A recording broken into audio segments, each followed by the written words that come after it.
દિલ્હી દારૂકાંડ મામલે કેજરીવાલને ફરી ઝટકો। દિલ્હીના સીએમ કેજરીવાલને ફરી જવું પડશે જેલમાં। કેજરીવાલને રાઉઝ એવન્યુ કોર્ટથી ઝટકો મળ્યો છે। અંતરિમ જામીન અરજી કોર્ટે ફગાવી છે। કેજરીવાલે સ્વાસ્થ્યને ધ્યાને રાખીને માંગ્યા હતા જામીન। ઈડીએ કેજરીવાલની જામીન અરજીને લઈને કર્યો વિરોધ। કેજરીવાલ કોર્ટને ગુમરાહ કરી રહ્યા છે તેવું ઈડીનું નિવેદન છે। કેજરીવાલનું સ્વાસ્થ્ય સરેન્ડર કરતા સમયે લથડ્યું હોવાની જાણકારી છે। કોર્ટે કેજરીવાલની જ્યુડિશિયલ કસ્ટડી 19 જૂન સુધી લંબાવી છે। જેલ તંત્ર કેજરીવાલના આરોગ્યની તપાસ કરશે તેવું પણ કોર્ટ તરફથી કહેવામાં આવ્યું છે।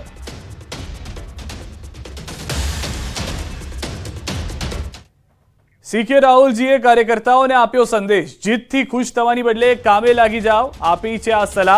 જાગ્યા ત્યારથી સવાર સમજી સતર્ક થવું જોઈએ। કોંગ્રેસ આપ એક થઈ જતા ભાજપને નુકસાન થયું છે। રાહુલજીનું આ નિવેદન છે। કોંગ્રેસ આપને 40% મત મળ્યા। કોંગ્રેસ આપ એક થઈ જતા મતનું ધ્રુવીકરણ થયું। પંચાયતની ચૂંટણીમાં કાર્યકરોને ધ્યાન રાખવા સલાહ આપી છે। પંચમહાલમાં રાજપાલસિંહની જીત બાદ સત્કાર સમારોહમાં રાહુલજીએ કાર્યકર્તાઓને સલાહ આપી છે। સત્કાર સમારોહ દરમિયાન કોઈ પણ બાબત સ્પષ્ટ અને જાહેરમાં જ કહેવાનો સ્વભાવ ધરાવતા ગોધરા ધારાસભ્ય સીકે રાહુલજીએ ભાજપ કાર્યકરોને એલર્ટ રહેવા જણાવ્યું છે।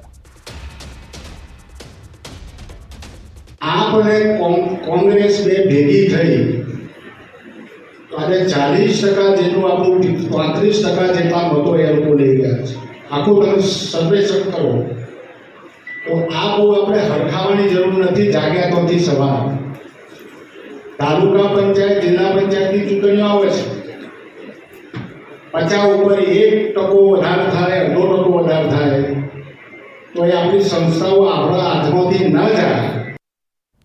ગુજરાતમાં ભાજપના હેટ્રિક મારવાના સપનાને રોલનાર બનાસકાંઠાથી જીતનાર ગેનીબેને કોંગ્રેસના સંગઠન પર સવાલો ઉભા કર્યા છે। બનાસકાંઠામાં પોતાના દમ પર જીત્યા બાદ ગેનીબેન ઠાકોર કોંગ્રેસના સંગઠન પર સવાલ ઉઠાવીને સલાહ આપી છે। ગેનીબેને કોંગ્રેસના સંગઠનને જીતાડવા માટે કોઈ મદદ ન કરતા ગેનીબેન કોંગ્રેસ સંગઠન પર રોષે ભરાયા હતા। ગેનીબેને કોંગ્રેસને અરીસો બતાવ્યો અને સલાહ આપી કે જે લોકો સંગઠન વિરુદ્ધ કામ કરે છે તેને સસ્પેન્ડ કરો। ગુજરાતમાં કોંગ્રેસના ઉમેદવારો હારી જવા પાછળ ગેનીબેને કોંગ્રેસના સંગઠનને જવાબદાર ઠેરવ્યું છે। ગેનીબેને કહ્યું કે કોંગ્રેસના ઉમેદવારો માત્ર પોતાના દમ પર લોકસભાની ચૂંટણી લડ્યા। એક પણ બેઠક પર કોંગ્રેસ સંગઠને મદદ ન હોવાથી કોંગ્રેસ હારી। કોંગ્રેસ દમ લગાવીને ચૂંટણી લડે તો કોંગ્રેસ જીતી શકે છે। સાથે જ આરોપ લગાવ્યો કે કોંગ્રેસ સંગઠન પક્ષ વિરુદ્ધ કામ કરે તેની સામે કોઈ પગલાં લેતું નથી। ગેનીબેને સલાહ આપી કે પક્ષ વિરોધી કામ કરનારાઓને પક્ષે ન રાખવા જોઈએ। કાર્યવાહી કરાશે તો જ પક્ષ વિરોધી કામ કરનારાઓને સંદેશ જશે। કોંગ્રેસ પાર્ટીને એક જ સંદેશો કે સંગઠનની કામગીરી એ ઝીરો ગ્રાઉન્ડ ઉપર ઘણી જ હું માનું ત્યાં સુધી ભારતીય જનતા પાર્ટીની સરખામણીમાં આપણી સિસ્ટમમાં ક્યાંક ઘણો મોટો અભાવ છે। અને એના કારણે ઉમેદવાર ચૂંટણી લડતો હોય ત્યારે એ પોતાના દમ ઉપર લડવું પડે, પોતાના સમાજની તાકાત ઉપર લડવું પડે। એને બદલે પેરેલલ એક પાર્ટી ચૂંટણી લડતી થશે એ દિવસે હું માનું ત્યાં સુધી કોંગ્રેસ એક મજબૂતાઈથી ચૂંટણી મેદાનમાં જઈ અને જન આશીર્વાદ મેળવશે।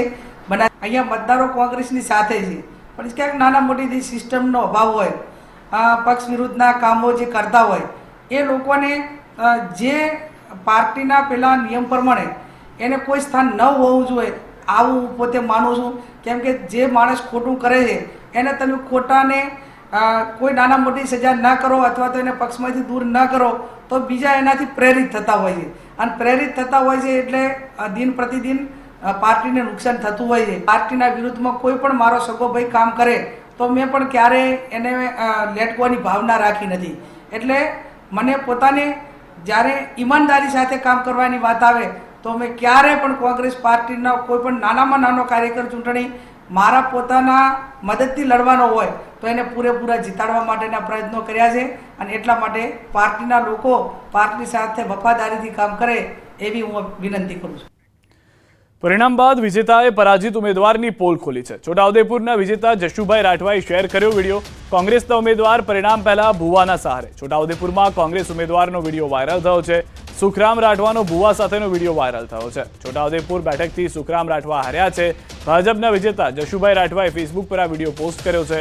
પરિણામ પહેલાનો વિડીયો હોવાની શક્યતા છે। સુખરામ રાઠવા ભુવાને પરિણામ અંગે પૂછી રહ્યા છે। રાજગાદી આવશે કે નહીં સુખરામ રાઠવાનો સવાલ હતો, જેને લઈને સુખરામ રાઠવાના સવાલ પર ભુવાએ કહ્યું આવશે। પરિણામો આવી ગયા, ભુવાની ભવિષ્યવાણી ખોટી પડી।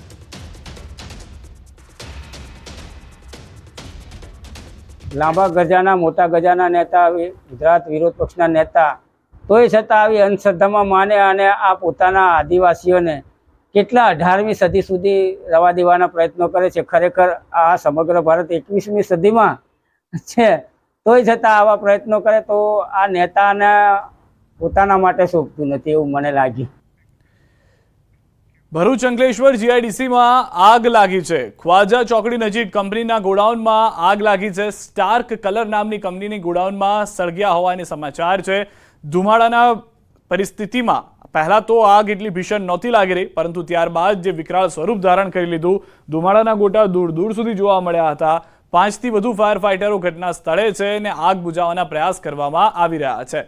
કઈ રીતે આગ લાગી તે હજી જાણી શકાયું નથી. પ્રાથમિક હાલમાં જે તપાસ છે તે માનવામાં આવી રહી છે કે શોર્ટ સર્કિટ કારણ હોઈ શકે છે, પરંતુ ખ્વાજા ચોકડી નજીક કંપનીના ગોડાઉનમાં આગ લાગતા આસપાસની જે દુકાનો છે, આસપાસમાં મકાનો જેટલા પણ છે, તમામ ખાલી કરાવવામાં આવ્યા હતા. સૌથી વધારે મહત્વની વાત, આગ એટલી વિકરાળ હતી કે પાણીનો મારો ચલાવીને હજી પણ આગને કાબૂમાં લેવાના પ્રયાસ કરવામાં આવી રહ્યા છે.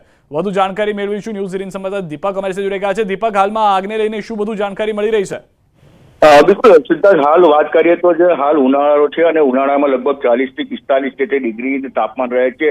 ત્યારે આ તાપમાનમાં જે ખાસ કંપનીઓ હોય છે, કંપનીઓમાં વધારે પડતી આગના બનાવો બનતા હોય છે. આજે અંકલેશ્વર જીઆઈડીસીમાં આગનો બનાવ બન્યો છે, જે ખાજા ચોકડી નજીક આવેલ એ સ્ટાર્ક કલર નામની જે કંપની છે, જે ગોડાઉનમાં ભીષણ આગ લાગી છે.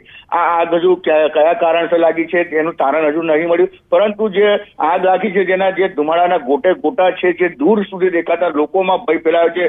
આ લગભગ 5 જેટલી ફાયર ફાઇટરો જે ઘટના સ્થળે આવી પહોંચી છે અને પોલીસ કાફલો પણ દોડી આવ્યો છે, પરંતુ આગ જે છે હજુ કાબુમાં આવી નથી અને આગને ઉલટાવવાના હાલ પ્રયાસો થઈ રહ્યા છે.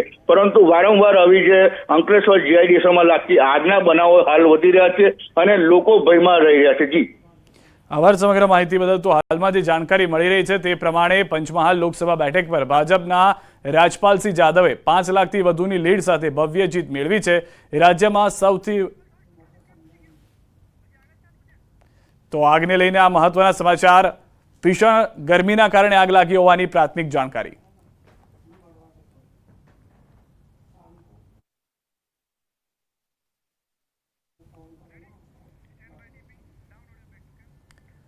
પંચમહાલ લોકસભા બેઠક પર ભાજપના રાજપાલસિંહ જાદવે 5 લાખની વધુની લીડ સાથે ભવ્ય જીત મેળવી છે. રાજ્યમાં સૌથી વધુ લીડ મેળવવામાં રાજપાલસિંહ જાદવ ચોથા ક્રમે છે.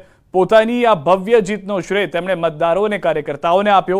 ન્યૂઝ 18 સાથેની વાતચીતમાં રાજપાલસિંહે કહ્યું કે જનતાનું ઋણ તેઓ વિસ્તારમાં વિકાસ કાર્યો કરીને ચૂકવશે.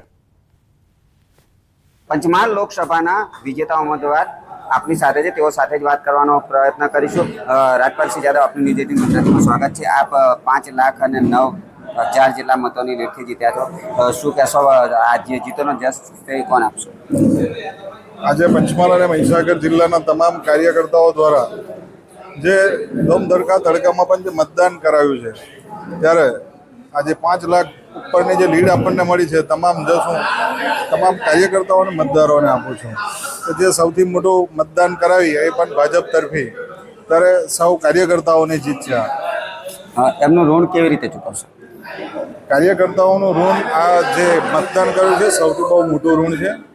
જે પ્રજાલક્ષી કામો છે, જે કામો કરીને એનું ઋણ ચૂકવીશ. શું માનો છો, આપની જે લીડ છે ગુજરાતમાં, જે પ્રમાણે મધ્ય ગુજરાતમાં મંત્રી તરીકે આપનું નામ પસંદ થઈ શકે, શું જોઈએ છે? આ ભારતીય જનતા પાર્ટી જે નિર્ણય હોય, હું એક સામાન્ય કાર્યકર્તા છું અને કાર્યકર્તા રહીશ. જે ભારતીય જનતા પાર્ટીનો અને મોવડી મંડળનો જે નિર્ણય હોય એ જ સાચો નિર્ણય. આપને દિલ્હીનું તેડું આવ્યું છે જવા માટે? હા, આજે હમણાં જ ફોન આવ્યો છે અને આવતીકાલે અમને બધાને દિલ્હી. ચોક્કસથી આ રાજપાલસિંહ જાદવ હતા. તેઓ જણાવી રહ્યા હતા, હું પહેલા પણ ભાજપનો કાર્યકર્તા હતો અને આજે પણ ભાજપનો કાર્યકર્તા જ છું. જે ભાજપ નક્કી કરશે, જે મોવડી મંડળ નક્કી કરશે તે તેઓ સ્વીકારી રાખશે. સાથે સાથે જે પ્રજાલક્ષી કામો છે તેના થકી તેઓ મતદારોનું ઋણ ચૂકવશે. રાજેશ જોશી, ન્યૂઝ 18 ગુજરાતી, ગોધરા, પંચમહાલ.